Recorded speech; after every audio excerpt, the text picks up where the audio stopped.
What a long, strange trip it's been from when I was 10 and Eisenhower warned us of the military-industrial complex. Throughout my life, there's been a rebel spirit that's fought it tooth and nail, but you wouldn't know that from the establishment. And so what I want to do here today is I want to share with you a little bit of the history of where we've been so that we can figure out where we're going. In the councils of government, we must guard against the acquisition of unwarranted influence, whether sought or unsought, by the military-industrial complex.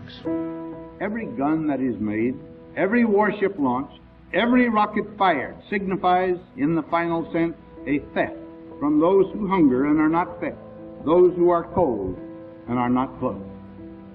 This world in arms is not spending money alone. It is spending the sweat of its laborers, the genius of its scientists, the hopes of its children. There's a time when the operation of the machine becomes so odious, makes you so sick at heart, that you can't take part. You can't even passively take part. And you've got to put your bodies upon the gears and upon the wheels, upon the levers, upon all the apparatus, and you've got to make it stop. And you've got to indicate to the people who run it, to the people who own it, that unless you're free, the machine will be prevented from working at all. The anti-Vietnam War movement began in earnest in 1960, when 1,100 Quakers surrounded the Pentagon for 2 days of silent protest against the war, followed by anti-war protests in England and Australia in 1963.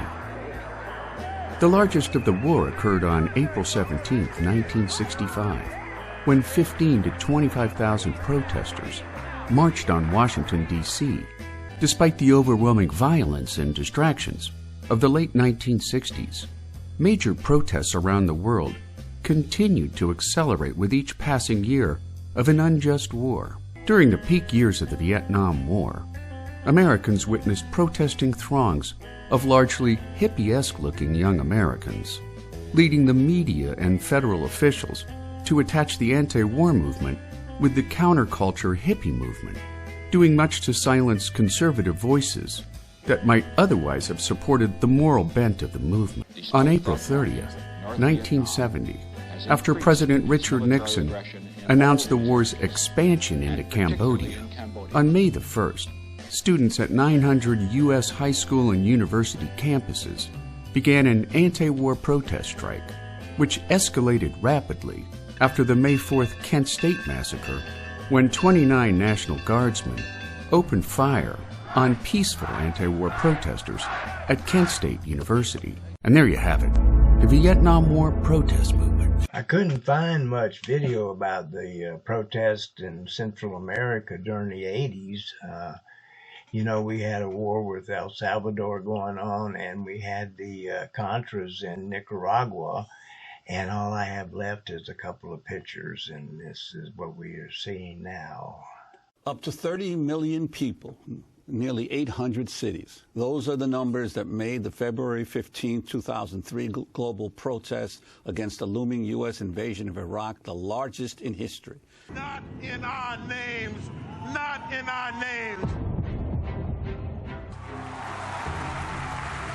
It's the biggest demonstration coordinated in the history of the whole Earth. Something began on that day that cannot be reversed. A mass, beautiful movement that's going to stop them from dropping those bombs. February 15th followed the sun.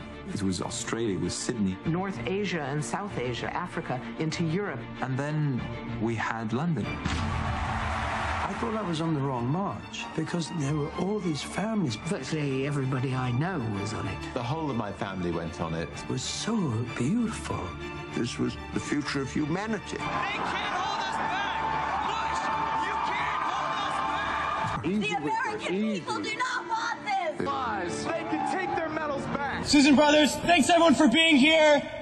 We're from the organization March Forward, and we're here to say to all those serving in the Army and the Marines and the Air Force and the Navy that you have the absolute right to refuse to take part in these criminal wars, and that's a right that all of you should exercise. You have no reason to go put your life on the line and kill and die for profit.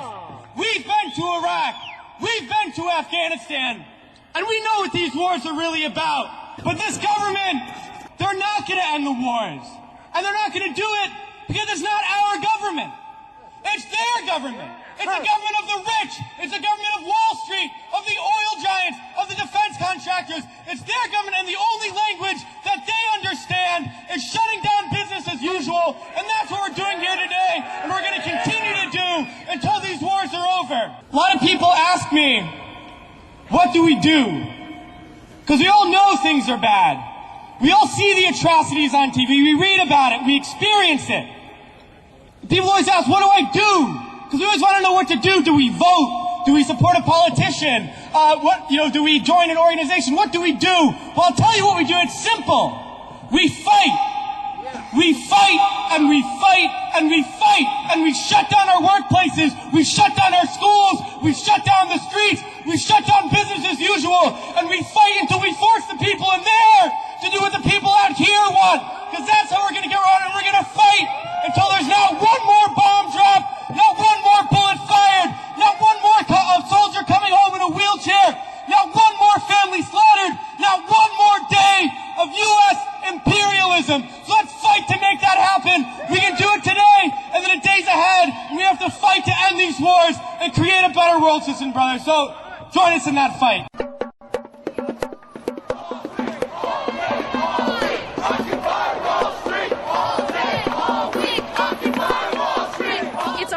As Americans to fight for our country and to keep it, true to serving its people. And when it doesn't do that, it's immoral not to stand up and say something. I'm here myself as a free individual to humanize the markets and to have true participatory democracy, bottom-up democracy, and to make Wall Street hear the sound of what democracy means. What kind of power? People power! Wall Street, it crashes. And, people starve, people lose their jobs, things like that. We're very angry at Wall Street. It's the heart of capitalism, American capitalism especially. That's why we're here today at Wall Street. There's no reason to not be peaceful. We just want to get a point across.